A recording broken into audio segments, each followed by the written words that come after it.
এই একেই টেটু, একেই মুখ, একেই জিভা, একেই দাঁতেৰে আপুনি কোনবিলাক কথা কৈছিল এবাৰ নিজক সোধক।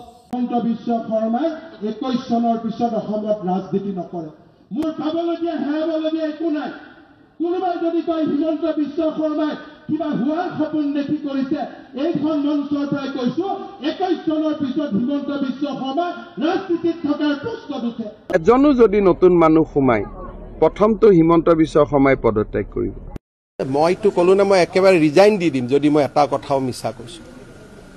এটা কথাও যদি মিছা কথা কৈছো, জীৱনত ৰাজনীতিয়ে নকৰো।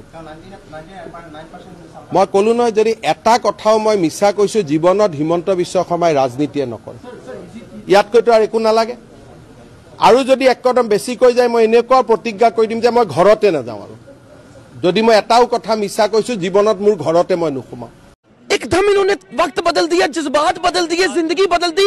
119 पे इतनी अच्छी पार्टनरशिप चली। ओ भाई, मारो मुझे, मारो मुझे, मारो नहीं, ये मजाक हो रहा है। एक सेकंड यार, मजाक हो रहा है।